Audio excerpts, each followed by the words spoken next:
Olá, amigos do canal Em Família, que bom tê-los novamente aqui conosco para estudar a lição da Escola Sabatina. Seja bem-vindo. Vamos estudar essa semana a lição número 11. Traz o título aí, O que mais eu poderia ter feito? É uma pergunta, né? Bem interessante o título e o estudo dessa semana também. O nosso verso para memorizar está ali em João, capítulo 18, verso 37. Nós lemos assim: Pilatos perguntou: Então você é rei? Jesus respondeu: O Senhor está dizendo que sou rei. Eu para isso nasci e para isso vim ao mundo, a fim de dar testemunho da verdade.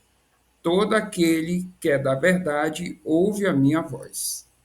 Legal, né? Esse texto aí vai fazer bastante sentido no decorrer do nosso estudo. Nós temos aí também a nossa ilustração, né? A figurinha. E essa semana nós queremos fazer um pouco diferente. Vamos lançar aqui um desafio para você. Você vai deixar aí nos comentários o que você entendeu e as suas impressões dessa figurinha, tá bom? Não deixe de participar. Não esqueça também de curtir o vídeo, apoiar o canal, se inscrever no nosso canal, tá bom? É muito importante para o crescimento aqui do nosso estudo. Antes de nós iniciarmos o nosso estudo propriamente dito, nós vamos fazer a nossa oração. Vamos orar. Pai querido, Pai amado, agradecemos, Senhor, mais essa oportunidade de estudar a Tua palavra juntos, em família.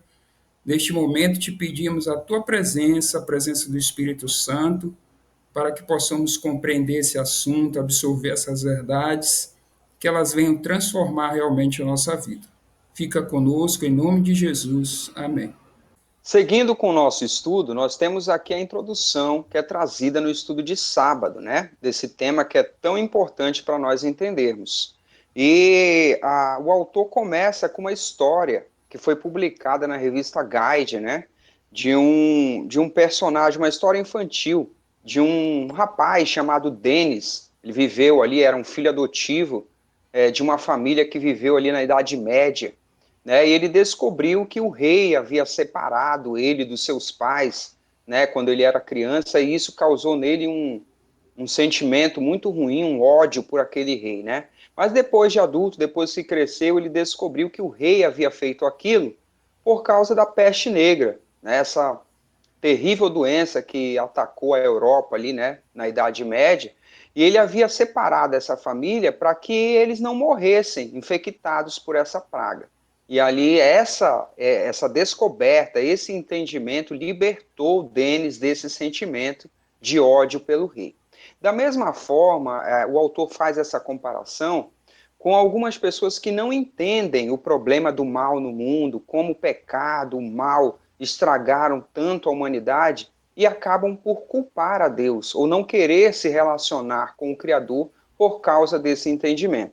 E aí ele faz essa aplicação para a gente de que entender a respeito do conflito cósmico, do grande conflito, faz toda a diferença para que nós possamos resolver essas questões e possamos confiar plenamente em Deus. E ele ainda acrescenta no final desse estudo de sábado: se nós, porventura, não estivermos satisfeitos, não obtermos todas as respostas que nós precisamos, nós podemos olhar para a cruz. E na cruz nós vamos encontrar uma prova definitiva do amor e da justiça desse Deus maravilhoso. E isso é totalmente, é muitíssimo importante para o nosso relacionamento com o nosso Deus, né? Assim como o Denis não entendia as ações do rei, muitas vezes nós não entendemos, não é as ações de Satanás, mas é o agir de Deus, mas ele está agindo sempre para o nosso bem. Com esse propósito, nós então vamos aqui para o domingo, Cristo o Vencedor. E a lição traz que o inimigo está aí a agir e nós não temos dificuldade de entender o agir do inimigo. Nós vemos o inimigo agindo todos os dias de várias formas em todos os lugares. Inclusive, ele se identifica como sendo o príncipe deste mundo. Ele foi, usurpou isso, mas ele é identificado como o príncipe desse mundo. Mas a lição também nos mostra que o Deus que nós servimos é o rei do universo.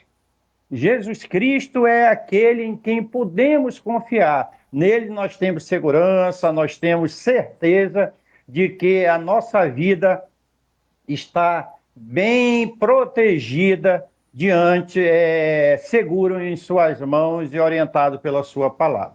A lição também traz aqui características que as escrituras descrevem do diabo. 3 características aqui. O diabo é apresentado como o príncipe desse mundo e tem várias referências aqui que são importantíssimas à leitura. Então, o príncipe desse mundo, como já foi dito, é Satanás mesmo. Um segundo aspecto é que ele lança acusações sobre Deus, sobre os anjos, sobre nós, os seres humanos, e nós vimos isso quando estudamos, por exemplo, a realidade de Jó, ele lançando acusação sobre o caráter de Deus e do próprio Jó. E por último, ele é um usurpador. Tudo que ele conquistou foi através da mentira, do engodo, do engano. Então, é esse o adversário que existe no grande conflito contra o nosso Deus.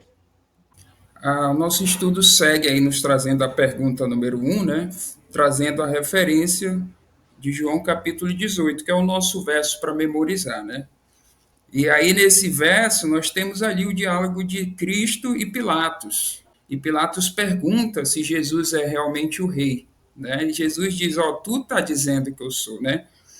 E a lição ela vai trabalhar isso para nos dizer que Cristo é o verdadeiro rei do universo, né? Embora, como nós vimos aí, Satanás tenha usurpado, né, essa terra, mas quem é o dono e verdadeiro rei de todo o universo é Jesus Cristo. O nosso estudo complementa essa ideia, mostrando para nós que, embora as escrituras, como nós já temos estudado, ensinam que Satanás é enganador, é caluniador, mas elas também nos ensinam que Cristo é o vencedor. Ele venceu Satanás, né, as obras do inimigo, derrotou ele em todos os aspectos. E a lição vai trazer alguns aspectos aqui. O primeiro é que Jesus veio ao mundo a fim de dar testemunho da verdade.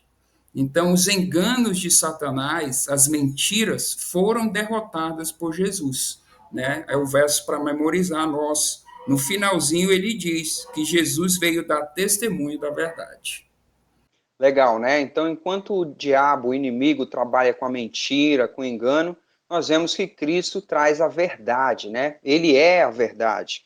O item 2 aqui, que também é destacado dessa vitória de Cristo, fala da cruz. Por meio da cruz, Jesus demonstrou de forma suprema a justiça e o amor perfeitos de Deus. Então, ele veio vindicar o caráter de Deus e no plano da redenção isso é concretizado. O item 3 diz da temporalidade, do domínio do inimigo neste mundo, né? Vai dizer que Cristo finalmente destruirá o reino do diabo. Na segunda volta de Cristo, né, no seu retorno, será então a extinção completa do mal, certo? Aí o autor faz essa conclusão final. Não importa o que Satanás faça, ele já é um inimigo derrotado. E ele nos aponta o segredo para a vitória. É nós tomarmos como nossa a vitória de Cristo. Se Cristo já venceu, se ele nos justifica, nós precisamos nos apossar dessa vitória para sermos também vencedores. Muito bem, sendo assim, nós podemos avançar para segunda-feira. Temos o título aí, Justo e Justificador. Então, como nós acabamos de estudar no domingo, Cristo veio desfazer as obras do inimigo. Né? E aqui a lição vai destacar até o texto de 1 João, capítulo 3, verso 8. Cristo veio a este mundo para destruir as obras do diabo. E a lição vai complementar aqui dizendo que a derrota completa do inimigo ocorre em 2 fases. A primeira já foi realizada na cruz por Cristo, né? E a segunda vai ser no futuro, quando Cristo retornar, Satanás e o seu reino serão destruídos. Muito bom, né?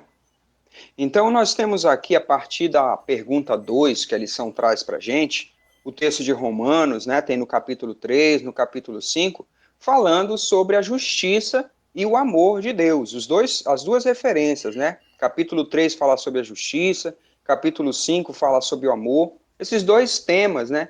Que inclusive são estudo deste trimestre, objeto de estudo neste trimestre e que foram vindicados no caráter de Deus, estão sendo, né, nesse grande conflito. Nós podemos ler aqui, né, para a gente trazer essas referências, é importante ler ela completa, mas nós destacamos aqui o versículo 24 e 26 do capítulo 3, para a gente ter uma noção, falando sobre a justiça de Deus. Pai, e a justificação. Lê para a gente esse texto, por favor. Vamos à leitura. Inclusive, assim, o Alexandre falou da realização de Deus agindo em dois momentos, inclusive na cruz. Na cruz, ele já demonstrou a parte do amor. O amor de Deus foi derramado ali de uma maneira muito profunda. Vamos à leitura, verso 24, capítulo 3, verso 24. Sendo justificado gratuitamente por sua graça, mediante a redenção que há em Cristo Jesus. Verso 26. Tendo em vista a manifestação da sua justiça no tempo presente, a fim de que o próprio Deus seja justo e justificador daquele que tem fé em Jesus. Muito bom, né? Então essa leitura mostra para nós, aí aborda o tema da justificação através do sacrifício de Cristo Jesus. Eu e você, todos nós, mereceríamos a morte, né? O salário do pecado, o preço do pecado é a morte. Mas o sacrifício de Jesus, como o papai destacou aí, uma prova imensa de amor, nos justifica, né? Ele paga o preço da lei, ou seja, reivindica a justiça de Deus e ao mesmo tempo nos salva, demonstrando todo o seu amor. E esse tema, como nós dissemos aqui, é o tema do trimestre, ele tem sido explorado, né? Ele faz todo sentido quando nós colocamos ele aí no contexto do nosso estudo deste trimestre. Para falar sobre isso, sobre esse grande conflito, o livro Desejado de Todas as Nações é citado aqui no estudo também. O autor traz um trechinho que diz que a morte de Jesus, né, na cruz, ele desmascarou Satanás diante de todo o universo. Né? Diz aqui, foi exposta a sua administração perante os anjos não caídos e o universo celestial. Então, esse texto aqui fala do alcance, né, do plano da redenção e do sacrifício de Cristo na cruz.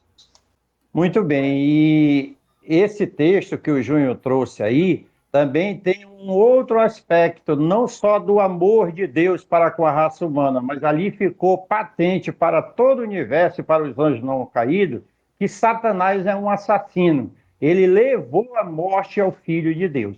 Então, com essa certeza, nós estamos do lado do vencedor, do nosso capitão vencedor. Na sequência do nosso estudo, aparece então a pergunta número 3, que tem como uma referência Apocalipse capítulo 12. É um cântico de vitória, né? Mostra a vitória de Cristo Jesus sobre esses poderes demoníacos, toda essa acusação que se engendrou a partir do céu, na terra. Então, Cristo é o grande vencedor. Não deixe, meu querido irmão e irmã, de ler esses textos, responder as perguntas. Aqui no nosso vídeo sempre vem a sugestão de resposta aí, e é muito importante. Na sequência, a lição vem com a história da redenção, mostrando que a história da redenção, descrita no livro sagrado, na Bíblia Sagrada, traz evidências inequívocas do amor, da graça, da misericórdia de Deus. Deus agindo sempre para alcançar todos os que estão envolvidos no grande conflito. Ou seja, a mim e a você. E, por último, é dito ainda, o Deus das Escrituras sempre faz o que é bom, o que é preferível dentro daquilo que nós já vimos das regras de engajamento que estão no grande conflito. Louvado e bendito seja Deus. Amém, né? Glória a Deus por isso. E avançando aqui com o nosso estudo, a nossa lição vai entrar aqui no estudo de terça e quarta-feira, que vão ampliando esse conceito através de parábolas. Nesse estudo de terça-feira, nós temos o título O Cântico do Meu Amado, né, que vai trazer um texto de Isaías, ali um cântico do profeta, que traz uma parábola para que nós possamos aprender lições importantes também dentro desse tema que nós estamos seguindo. Mas antes disso, o autor, ele faz uma pergunta, certo? Ele diz assim: alguns podem se perguntar, diante de tudo que nós já estudamos, Deus poderia ter feito mais do que fez para prevenir ou para eliminar o mal? Então ele faz aqui um resumo de tudo que nós aprendemos até agora, né? De todas essas lições que nós temos acompanhado. Nós já aprendemos sobre o livre-arbítrio, como a liberdade de escolha é importante para desenvolver uma relação de amor, né? Ele aponta aqui também as regras de engajamento que nós aprendemos, são os limites de atuação das forças do mal e que Deus se impõe também para poder provar o seu caráter na disputa cósmica. Então, diante de tudo que nós aprendemos, Deus poderia ter feito mais? E nós chegamos, evidentemente, à conclusão que não. Tudo que podia ser feito foi feito. E é isso que nós vamos aprender a partir do estudo dessa parábola da vinha. Legal. São ensinamentos, são instruções que a Bíblia nos traz e que vai nos ajudando a uma compreensão dentro da realidade desse grande conflito e do Deus que nós servimos. Nessa altura do nosso estudo é apresentada a pergunta número 4, que traz a referência, como o Júnior já citou aí, de Isaías capítulo 5, do verso 1 ao 4, uma leitura maravilhosa. E a pergunta inicial é: a quem o texto se refere? É um cântico, como o próprio nome diz, o cântico do meu amado. Isaías entoa, então, um cântico ao seu amado. Isaías, assim como eu e como você, servia a esse Deus maravilhoso a quem ele amava de todo o coração. E a lição mostra, já trazendo respostas, que o dono da vinha é o próprio Deus, é o próprio Deus. E que a vinha representa o seu povo, que naquele contexto era o povo de Israel. Foi para o povo de Israel que Deus trouxe todas as suas afeições, o seu amor, a sua graça, lógico, sem desmerecer os demais. Trouxe os ensinamentos dos profetas e etc, etc. Então, a vinha que foi plantado ali representava o povo de Deus. Mas, em um contexto mais amplificado, representa também o mundo de uma maneira geral.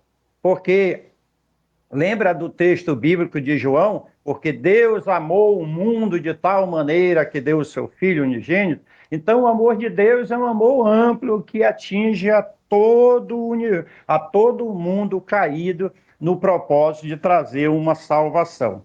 E o Senhor prepara aquela vinha, coloca tudo o que era necessário para que a vinha pudesse ser plantada, crescesse, produzisse bons frutos. Mas, infelizmente, o texto de Isaías mostra que as uvas que saíram daquela vinha eram chamadas de uvas bravas, uvas azedas, como uma outra frase que aparece, frutos podres, que não honraram o nome de Deus. Que essa não seja a nossa experiência, que o nosso testemunho seja um testemunho que honre e glorifique o nome de Deus. O nosso estudo ele finaliza, né, o nosso estudo desse texto de Isaías, destacando o versículo 3, né, do capítulo 5. A partir desse momento, ali é o próprio Deus que começa a falar, né? E ele faz uma abertura para que as pessoas o julguem, né? Julguem seu caráter, né? Então temos a pergunta ali no versículo 4: o que mais se podia fazer a minha vinha que eu não lhe tenha feito? Né? Esse é um questionamento que Deus também faz a nós, né? Trazendo a aplicação, né? O que mais eu poderia fazer para a salvação de vocês? Né? Então, o estudo da nossa lição vai terminar exatamente sobre essa reflexão, né, que é incrível que Deus chegue a pedir para que nós o julguemos, julguemos o seu caráter e o seu amor. Que relação, né? O Deus, o Criador do universo, se, se relaciona com o ser humano dessa forma. Nós, então, agora creio que podemos passar para o estudo de quarta-feira a parábola do dono da vinha.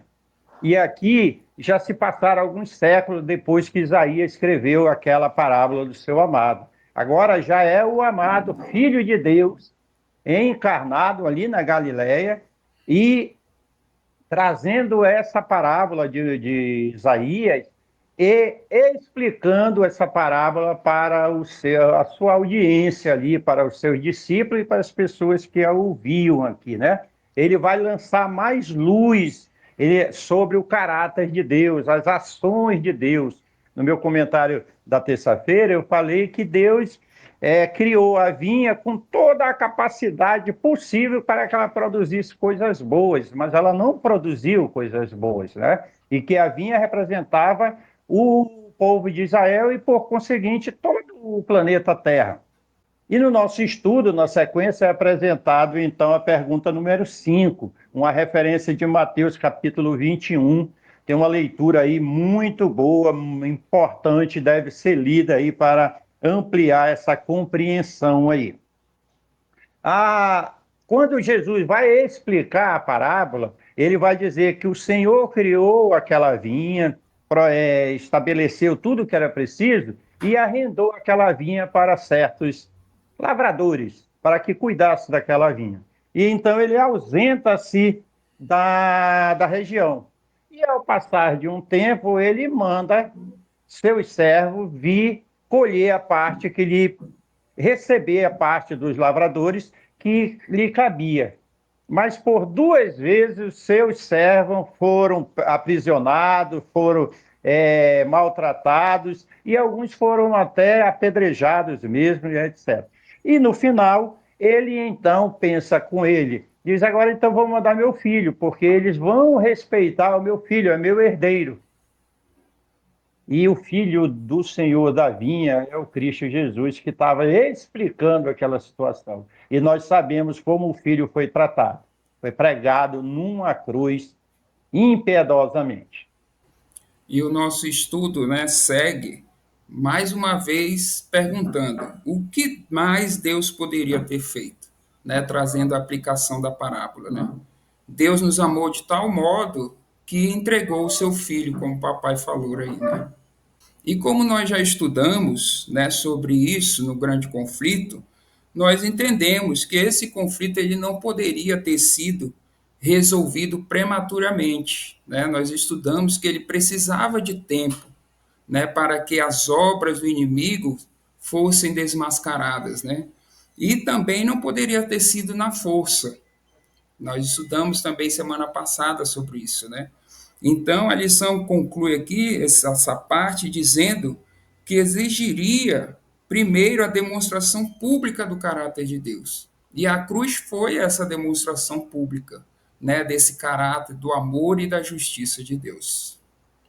Legal, né? E o autor encerra esse nosso estudo de quarta-feira refletindo sobre o evento da cruz, como esse preço tão alto foi pago pela nossa vida, né?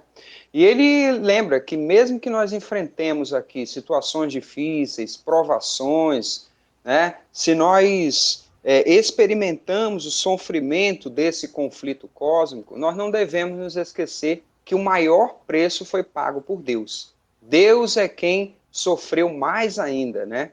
E ele atribui para nós que se nossas questões, nossas perguntas, né, não forem totalmente esclarecidas, nós podemos sempre olhar para a cruz. Né? Ele completa aqui, a liberdade inerente ao amor, que era tão sagrada, que Cristo se dispôs a suportar tudo o que ele passou em nosso favor.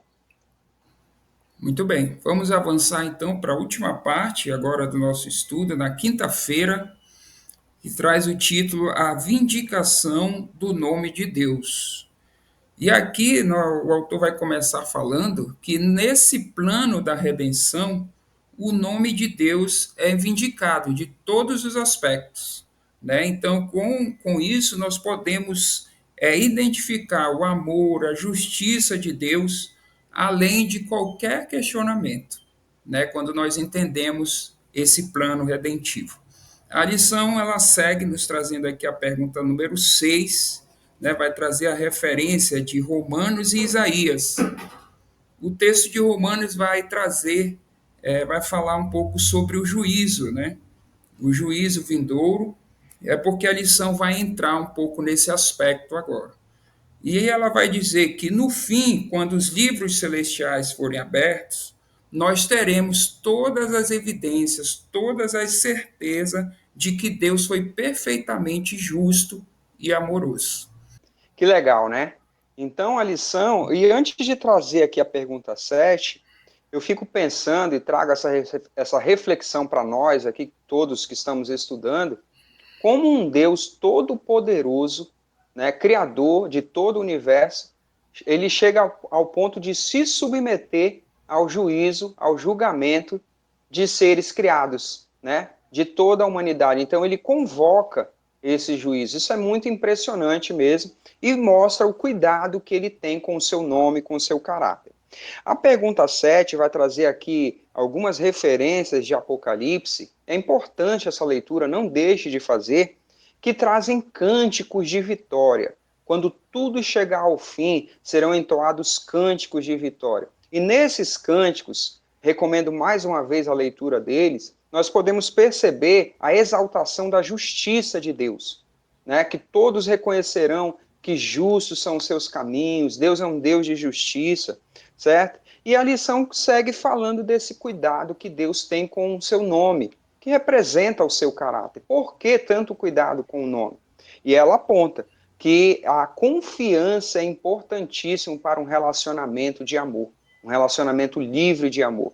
Então ela traz à nossa lembrança temas que nós já estudamos a respeito do relacionamento. Ela diz assim, se você estivesse prestes a se casar e alguém lançasse dúvidas sobre o seu caráter para o seu cônjuge, você não faria todo o possível para convencer a pessoa, para contestar essas injustiças? Da mesma forma é Deus. Ele sabe que só a confiança pode produzir um relacionamento genuíno de amor. Que bom, né? Nós estudamos esse assunto nos empolga, queremos cada vez mais, é como um alimento, realmente, na realidade é um alimento espiritual que alimenta a nossa alma. A lição, para finalizar aqui, traz dois momentos em que o caráter de Deus é vindicado. Ali na cruz, quando Cristo paga o preço da nossa redenção, para todo o universo ficou patente o caráter de Deus, tá certo? E a partir dali, quando ele sobe ao céu, então ele começa o juízo pré-advento, que está sendo levado, está sendo mostrado para todo o universo. A ação de Cristo na cruz e o juízo pré-advento, então, é algo que todo o universo acompanha. Na sequência, vem o juízo pós-advento. Passado esse momento, Jesus vem à Terra, resgata a sua igreja, o seu povo. Eu e você estaremos lá, tá certo? Não falte, porque nós queremos nos encontrar com você ali nas nuvens do céu. E a partir desse momento, começa então o juízo pós-advento, em que todas as ações de Deus feitas para salvar a humanidade, nós podemos passar em revista. Ainda nesse estudo, nós tivemos a oportunidade de ver que um Deus maravilhoso igual nós, ele se submete ao escrutínio do ser humano, a ser analisado pelo ser humano a partir dos registros que se encontram no céu. Louvado e bendito seja Deus. Ao findar de tudo isso, o apóstolo Paulo, escrevendo à igreja de Filipe, capítulo 2, aí está a referência, ele diz que no final todo joelho se dobrará e confessará que Jesus Cristo é o Senhor. O Satanás, os seus demônios, os seres que não se converteram vão reconhecer que Cristo é o Senhor. E, finalmente, Tudo isso faz parte da vindicação do caráter de Deus. Todo o universo, então, estará em paz, sabendo que Deus é justiça e que Deus é amor. Amém, né? Que bom. E assim nós encerramos, então, o nosso estudo dessa semana. Esperamos que você tenha entendido, compreendido o assunto e se edificado também com ele. Tá bom? Não esqueça de participar nos comentários do desafio que nós deixamos, tá? Da ilustração lá do sábado. Comente aí. Curta nosso vídeo, se inscreva no canal e esperamos você semana que vem. Até lá.